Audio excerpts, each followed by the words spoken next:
And cremation is where they transform human body into nutrient-rich soil that families can then claim back and use it in their gardens or in orchards, or they can donate to grow apples, for example. Welcome to the Healthusiasm Podcast, a panel discussion on innovations in health and self-care. My name is Christophe Jauquet. I'm a health business expert, author, and professional keynote speaker. Every week, I discuss with a panel of experts the positive changes that are shaping our health and happiness. And for this discussion, we have three of your beloved panels what did I say? We have three of your beloved experts in the panel. This is not a good start of something, but we'll catch up. Let's go to Scotland, or at least we have from Scotland, but living near Brighton, medical expert in digital innovation, Dr. Keith Grimes. Yeah, fit like Abdi. From Colombia, but living in Berlin, digital health expert for startups, Nia Escobar-Kölle. Guten Tag, everyone. Last but not least, from Ghent, Belgium, human experience expert, Mo Zouina. Hallo, iedereen. Hey, are you guys in better shape than I am? Because I started this podcast already by mumbling and not really finding my words. Are we ready for this? We're all ready, yes. Yeah, let's go. Okay. This week's episode will be something different again. So it's not the healthusiasm of the past month. We will talk about healthusiasm, but in a specific area again. And to get this started, I have a small piece of text from my last book that I will read for you. The last book, advertisement coming in, is called Trends in the Transformation Economy. Now, let me get this started.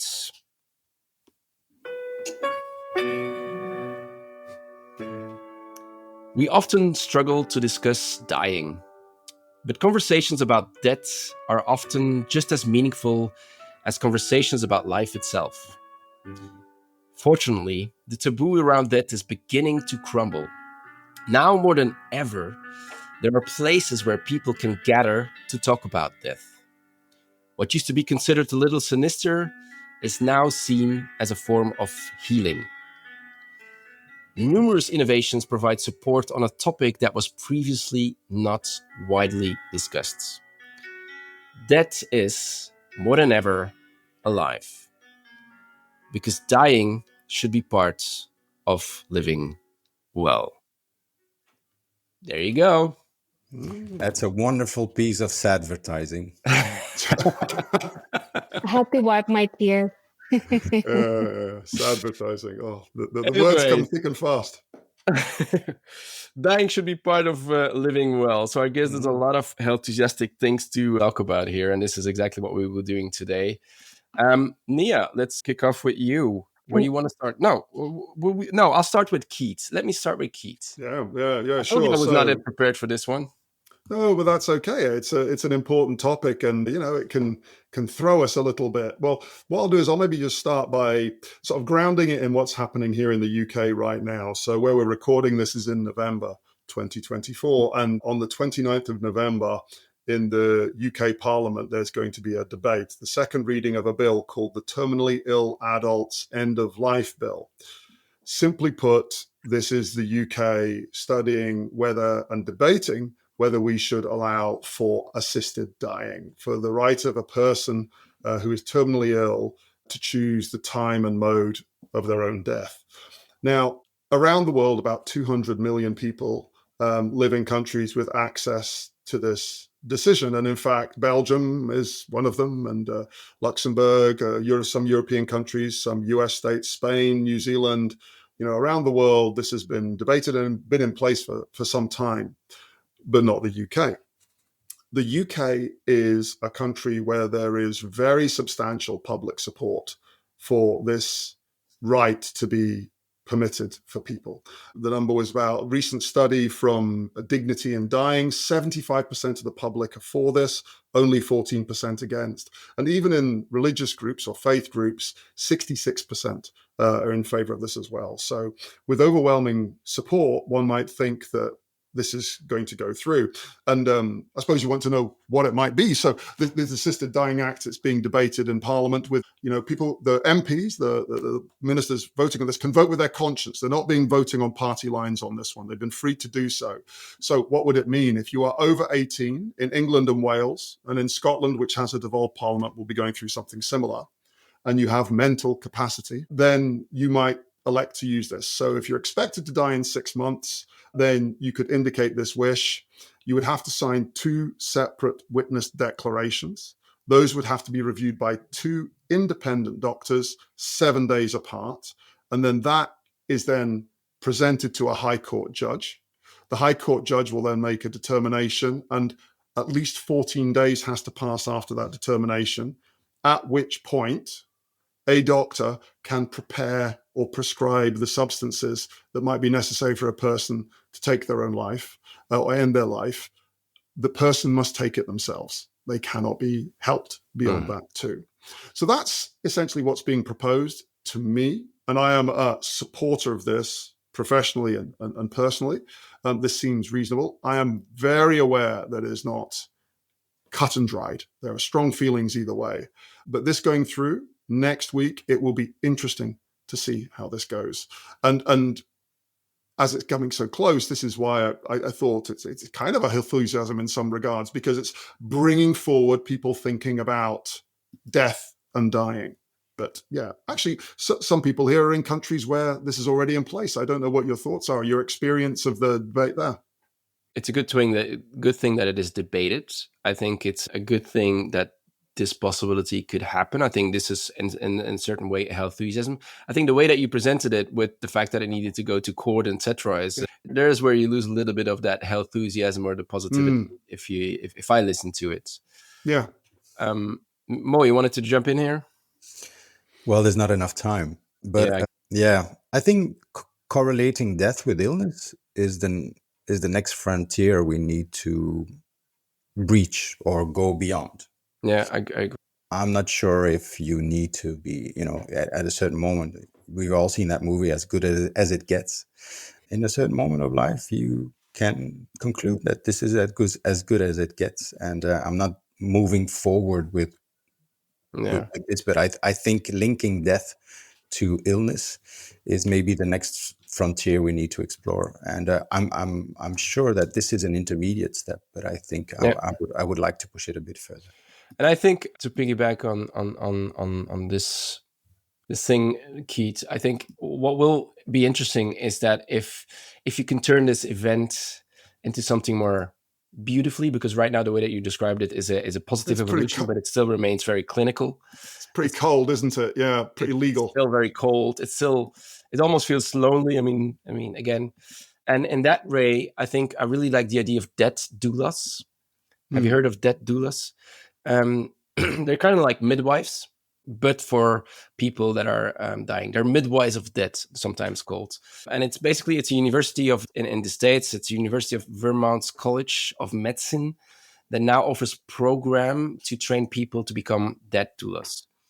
And there are really people that help you in the process of dying more peacefully and meaningfully. So it adds on maybe the bill that is happening right now in the UK. And how do they do this?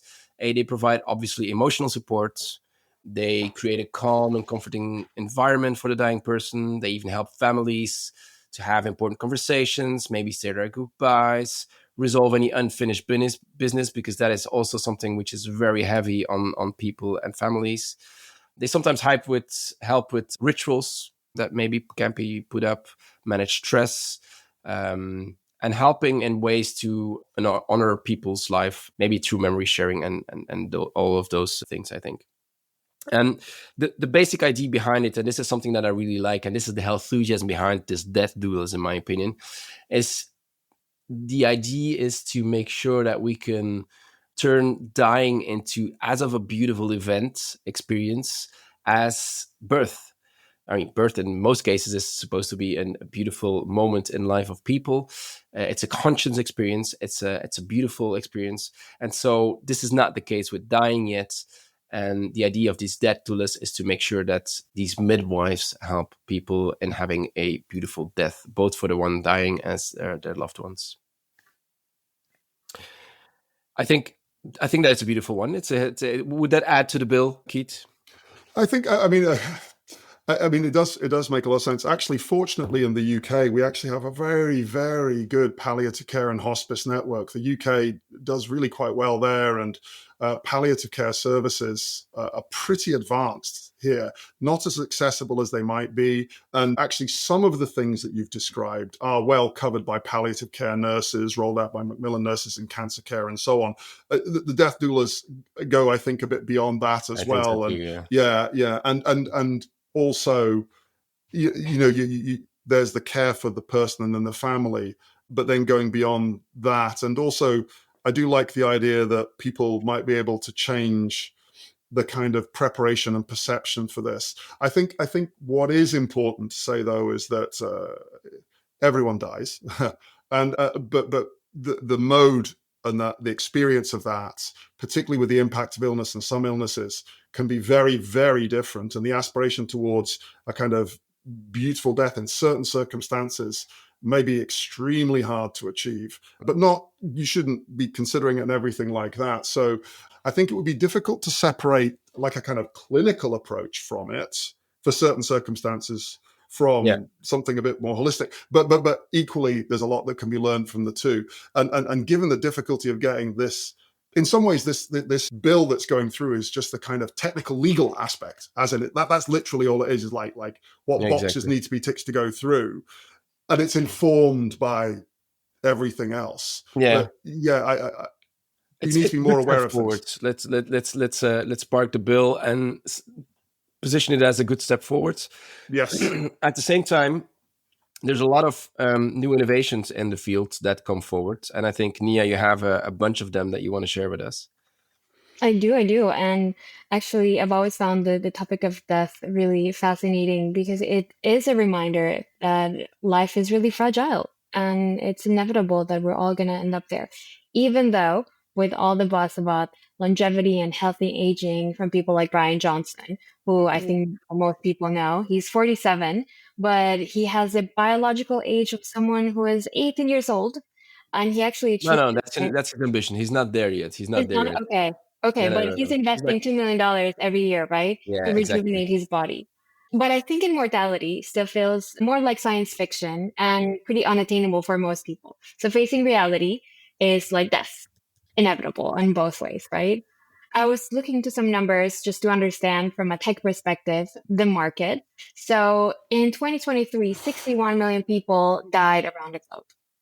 So that means that the death tech industry, and yes, that is actually the term, that is dedicated to rethinking how we approach death is worth around $100 billion. Mm-hmm. And of course, there are startups in the space that are transforming everything. And you can think of memorials to end of life planning to wealth transfer.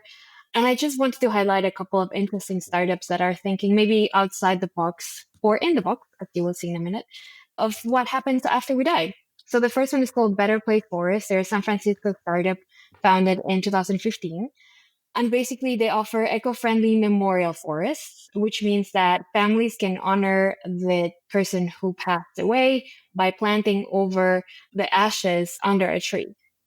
So, of course, we know we are at the end soil and matter, and we decompose.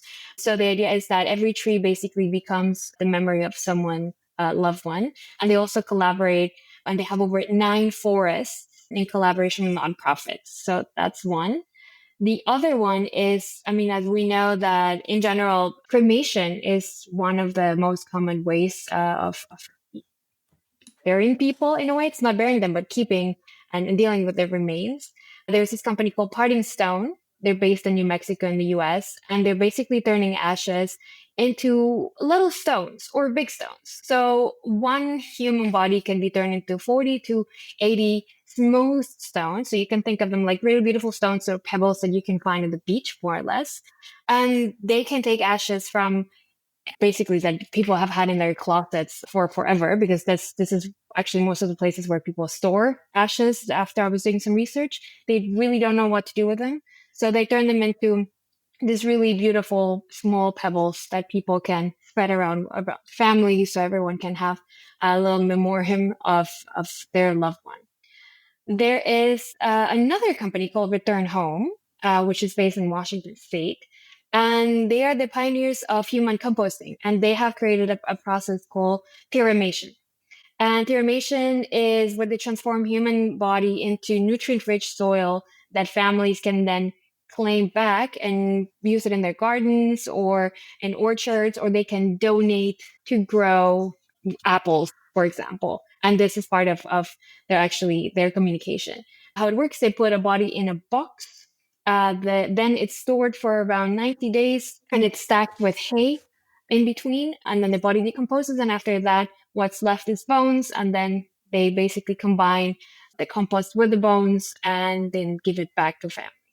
Yeah. And I think these are just interesting concepts of what we can do and what happens with after we die and what happens with our human remains here. We don't know what happens in the spiritual realm, if this is something you guys believe in, but at least physically, what happens with our body actually can be turned into something natural and slightly different to what we're used to. Yeah, and it builds on the trend which is called green funerals. It was one of the unusual ones that I wanted to ask you about, because there's a whole eco-friendly theme that we're seeing around the world, and we're dealing with it when we are alive. So why not think about it when we are dead? And indeed, we were talking about 90 days to decompose a body. There's companies who do it even faster. What they do is they add other natural materials to the body to make sure that indeed the body is turning into human composts, basically, and in a very fast way, and making sure that, because cremation releases a lot of CO2, burials, they involve chemicals, the materials, they don't really break down naturally and all of that. So there's a big business happening in this green funerals. Keith, you wanted to jump in? Yeah, just a couple of things actually. Today I'm in Lewes in East Sussex, and actually very near here is one such place. It's a small forest. People just get buried there and compost into the ground. There's no memorials or anything like that. People can locally choose to have this done.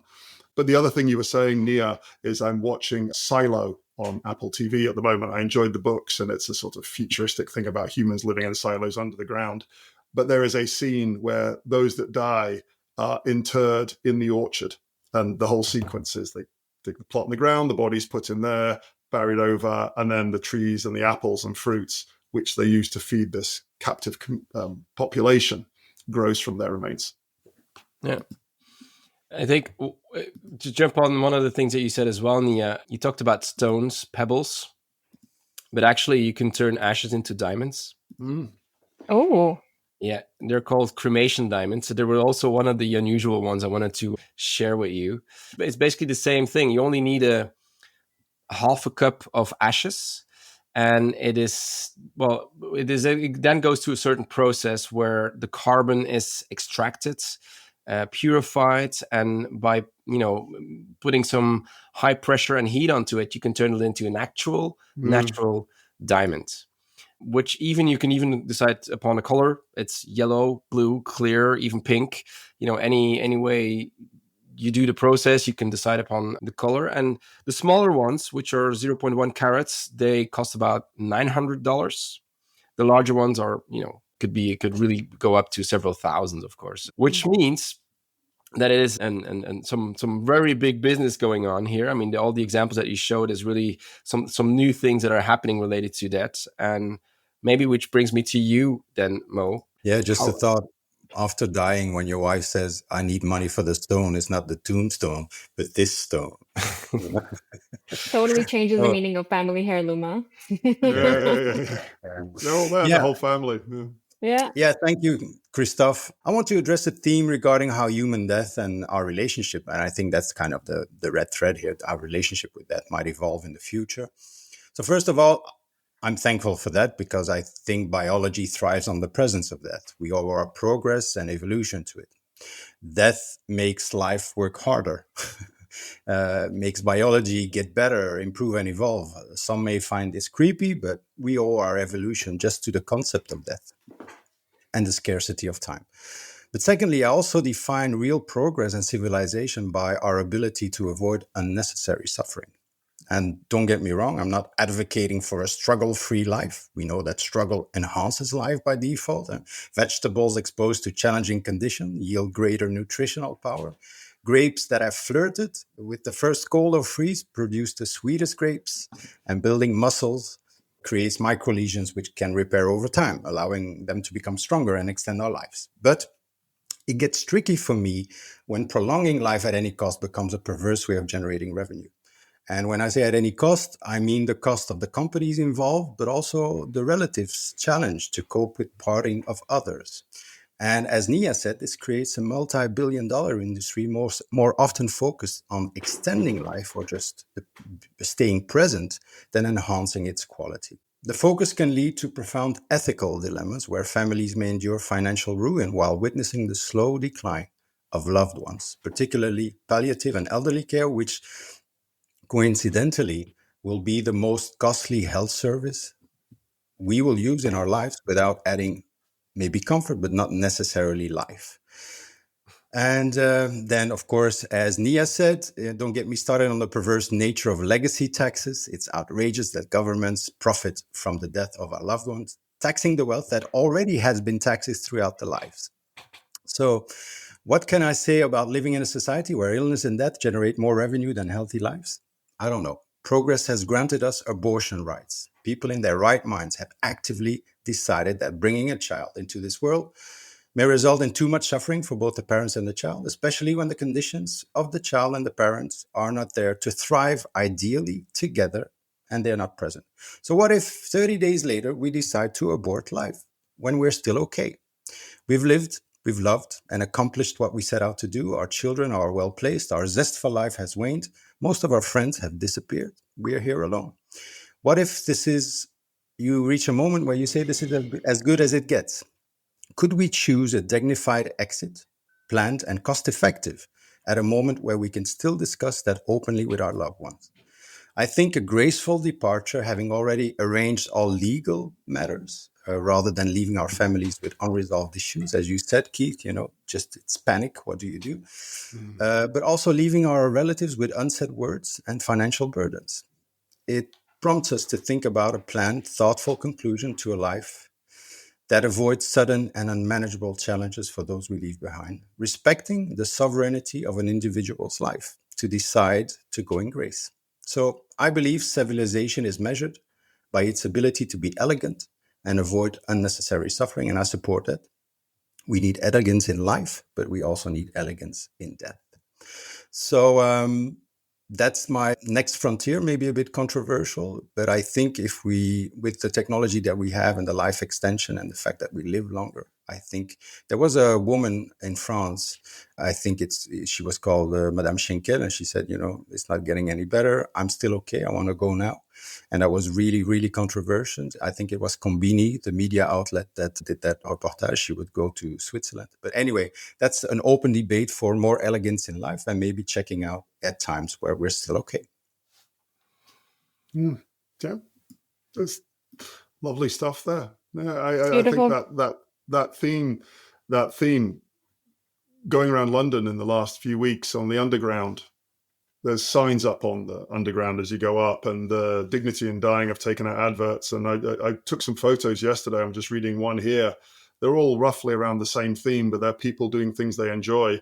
And one of them was like, my dying wish is to play out with the ones I love. And it's a person playing a guitar with friends. And yeah, I mean, there'll be a moment like Kylie Minogue sang a song about when she goes out, she wants to go out dancing and everything like that. We have this idea, and of course that sometimes doesn't work. And then, yeah, when I was watching episode 3 of The Last of Us, story of Bill and Frank at the end, no spoilers. I am satisfied. That's all I'm going to say. Did you notice that in the word funeral, we have the word fun? Ah.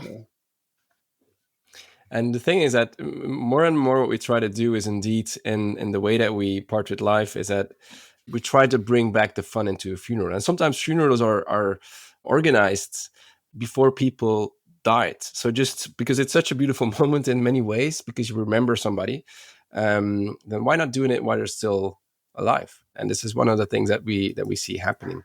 I think it's very, I really love your reflection, Mo. And it really made me wonder, why are we so, in a way, attached but detached from death, right? And there is lots of literature, sorry, that really explores why. And if you look a little bit historically, from medieval to early modern period, most people died at home, right?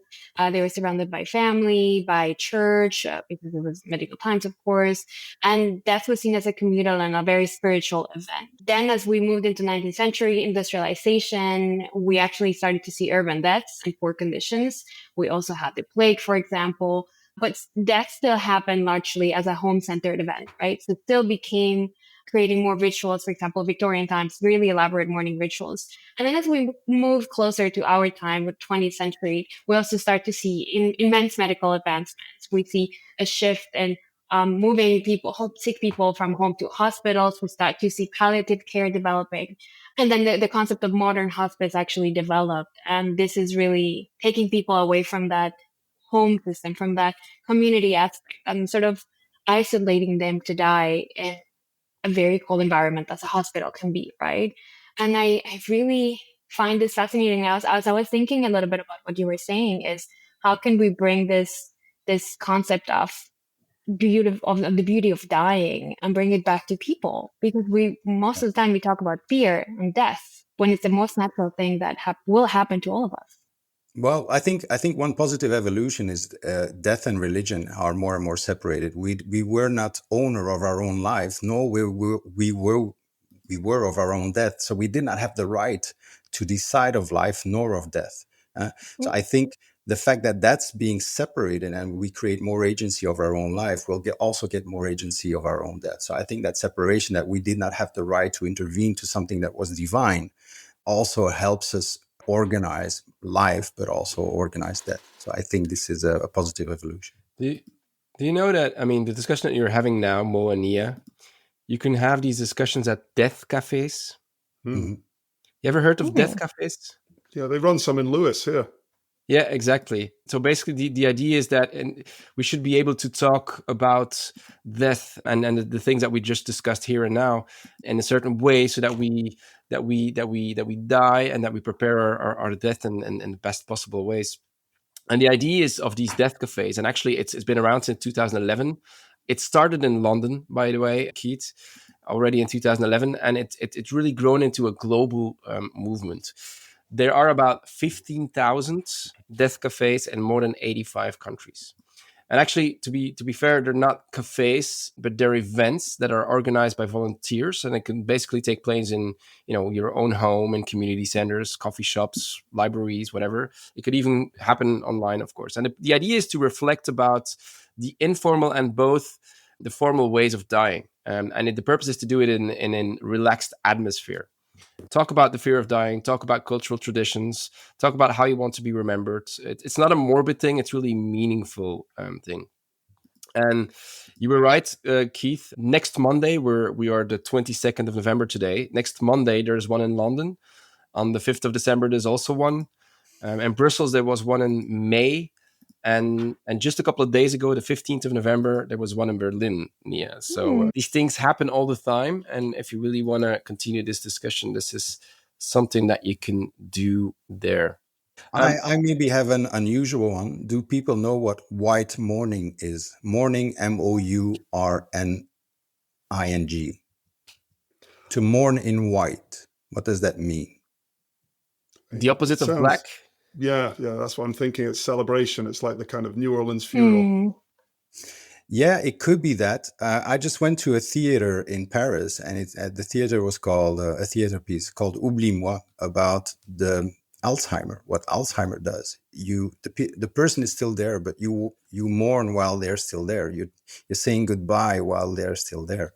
And I think the next level will be really to mourn in white, is to actively engage in saying goodbye while you're still okay. But I thought it was really more elegant than mourn in black. I think mourn in white is something that is hopeful, that is open. I think here in Alzheimer, it's a bit of a challenge, right? Because you mourn while the person is still there. But I thought it was a very elegant way of saying that, to mourn in white. Yeah.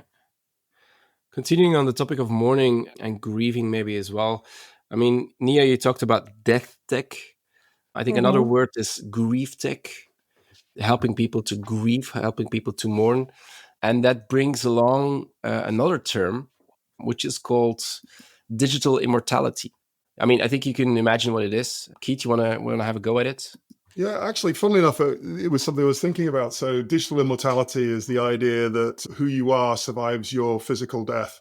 And we have an awful lot of ourselves online, digital forms, our footprint on social media and everything like that. And, you can use AI to keep tweeting, keep posting, keep responding.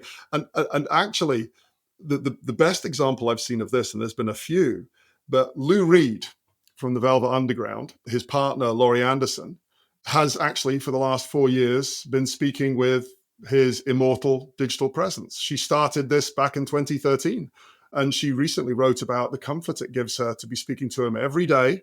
And sometimes the machine spits out nonsense. But Lou Reed apparently did the same thing. But yes, she gains a great deal of comfort for it. So it's not abstract, it's here and now. I think it's an interesting one, though. Am I close? Yeah, you're so totally close. I mean, it's a continual, it's a digital version of yourself that lives on after you're gone, and it's based on everything that you've put outside on the net, of course. Yeah, Your exposome. yeah, exposome. Well, That's the the other wrong way version of around. the So the other exposome. one, yeah. Nia. I recently read that the brother of Eddie Van Halen, the famous guitarist Alex Van Halen, actually approached OpenAI with a request to create an AI system that would be capable of replicating the guitar sound that Eddie Van Halen actually was famous for. And the idea was was not just to preserve the music and his knowledge, but also to continue the legacy through AI generated solos and new composition. So it goes a little bit in the direction of let's say full human consciousness uploaded to the cloud. Not quite the same as uploading everything like your presence beyond death or after death, but it's definitely an example of how tech can actually preserve and even extend someone's personality or creative spirit. Yeah. Terrifying, but interesting. Yeah, well, I mean, OpenAI with DALI has already done that with artists and had to wheel back, and there are lawsuits everywhere, isn't it? True. Draw me a picture, show me a photo, as if done by Wes Anderson or something Oh, you like can't do that. it So anymore. no, that it is interesting. But then, they did it, got into trouble. You can't do it, but now you can with permission. Or they And ask so for it. Yeah. we're going to end up just in this little bit But I think right here. what Nia was saying, and I think it's a great example because it's not only valid for a famous guitarist, it could be valuable for all of us. And then there's one company, and their baseline is exactly do more with your memories. And so what you can do is basically you can upload your memories, your stories, your insights, anything that you've done digitally or even in real life. And the purpose is to, at least that's how they say it, it's not only to leave a legacy and to create a digital twin of yourself for when you're gone, but it's also for self-reflection. So you can actually have an idea of who you were and what your thoughts were. But it's more and more used. Actually, the name Eternals, I think, kind of speaks for itself. So you continue living eternally after you're dead. And there's a lot of these types of Deathbots, greed bots, ghost bots, digital bots, as you refer to with Lou Reed as well, of course. Can I just make a last remark? We have the exposome, I think the ego gnome, saying that we are interesting enough to be turned into eternal things. Why don't we just check out, and let people do their own memories and things like that? I think there's also, that's also a remark, when it's over, it's over. Whatever you've done, and let people. I think there are death bots that allow you to manage your emotion in bereavement. But the fact that we want to create things that are eternal is also maybe an interesting observation on the ego and how important we think we are. Yeah, and going beyond that as well, a person's right to die should surely extend to their right to have nothing about them persist. I don't want to physically die, but have my output reanimated. I think we really have to look at that quite carefully. There should absolutely be a right for a person to remove themselves entirely from continued contact with ourselves. And I think that will be an interesting one to watch. And that is the digital immortality at its finest, of Yeah. course. Yeah. Every life comes to an end. Every podcast comes to an end. Also this podcast, of course. But maybe I want to end with something beautifully as well. If you're more interested in knowing more about dying, and this is something of your interests, there is a YouTube channel out there, which is called Ask a Mortician. Quick check with you. How many subscribers do you think she has? Keith? 500,000. Mo? I trust Keith. Nia? 2.5 million. I think It's 2 it's more of million a indeed. topic. 2 million follow her on YouTube, and the things that she does is she really talks about that and every single aspect, going from, do your nails and hair grow after death? What happens to your tattoos? Do bodies make sounds after death?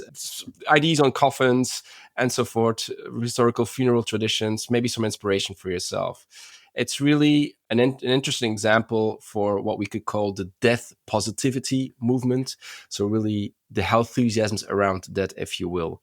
And I think with that example, I really would like to close this podcast. Her name is Caitlin Doughty, Doughty. And so you can find it there. Time to wrap up the podcast for this week. Thank you for listening. If you like this show, don't forget to hit the subscribe button on your favorite podcast platform. You can also visit healthenthusiasm.com to discover the other episodes, subscribe to the newsletter, or learn more about our panelists. For now, I'd like to thank our panelists for their health enthusiasm. Thank you, Dr. Keith Grimes, Mo Zouina, and Nia Escobar-Kölle. My name is Christophe Jauquet. We're the Health Enthusiasm panel, and we'd love to see you again next week for some more Health Enthusiasm.